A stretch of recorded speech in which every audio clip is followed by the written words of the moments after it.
ছোটবেলা থেকে এখন পর্যন্ত স্কুল, কলেজ, ইউনিভার্সিটি সবকিছু মিলিয়ে আমার এডুকেশনের পিছনে অলমোস্ট 50 লক্ষ টাকা তুমি খরচ করেছো। এটা ব্যাংকে জমা দিলে তোমার অ্যাকাউন্টে পুরো টাকা ট্রান্সফার হয়ে যাবে। আমার বাবা যদি অসৎ না হতেন, ঘুষখোর না হতেন, তাহলে হয়তো এই টাকাটা দিতাম না। যেহেতু উনি একজন ঘুষখোর, তার হাতে ঘুষের টাকাটা দিয়ে দিলাম। আমি পারলাম না আর, বুঝছো? তোমাদের টাকা শোধ, এবার আমি আমার মতো চলে যেতে চাই। এই দুর্নীতির টাকা কামাই করতে যে এই লাস্ট কয়েক মাসে আমি এত এত মানুষের এত এত ক্ষতি করেছি, আমার এটা হজম হচ্ছে না। আমি না তোমার মতো আসলে এত ভালোভাবে ঘুষ খেতে পারতেছি না। এই টাকাগুলো নিয়ে কি আমাকে ছেড়ে দেওয়া যায়, মুক্তি দেওয়া যায়? প্লিজ মা, আমাকে মাফ করে দিও। বিয়ের পরে হানিমুনে কোথায় যাবো ভাবছো? তুমি যেখানে নিয়ে যাবা সেখানে যাবো। আমি তো জান্নাত যেতে চাইতাম তোমাকে নিয়ে। আমার বাবা আর মা, আমার ভাই সবার সাথে বসছিলাম, বসে সবার সাথে সম্পর্ক শেষ করে আসছি। বিচ্ছেদ এই তুমি কি বলতেছো? তোমার মাথা ঠিক আছে? ঠিক ছিল না আগে, এখন ঠিক আছে। বাই দ্য ওয়ে, একটা প্রশ্ন উত্তর দাও তো।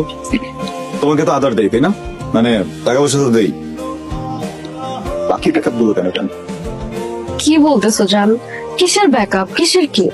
আকরাম, তোমার আব্বা, একটা আছে না চিনি পাপ্পা, তোমার সুগার ড্যাডি, আমার সঙ্গে তো কট খেয়ে গেছো।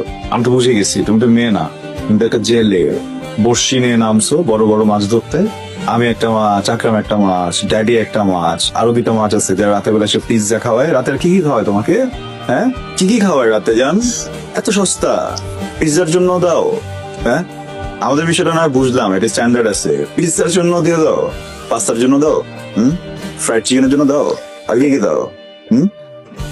আমি কিন্তু তোমাকে এখানে এসে ভাবছিলাম জুতা দিয়ে আগে মুখে একটা বাড়ি দিব। কি যেন বলছিলা, সরকারি চাকরিজীবী না হলে তোমার বাপ হচ্ছে তোমার সাথে বিয়ে দিবে না। তোমার বাপ যেন কি করে জান? Fourth man. কথা বলতেছো না কেন? আমি তোমার চোখে কুমিরের পানি দেখে যদি তোমাকে মাফও করে দিতে চাই, কেমনে মাফ করবো বলো? কালকে তো আমার ফুটফুটে একটা মেয়ে হবে, আমার মেয়েটাও তো নষ্ট করে ফেলবা। আমার বাচ্চা কাচ্চা তো আমি বেঁচতে দিব না জান, বুঝছো? তো বেটার যাও অন্য জায়গায় যে খোঁজো।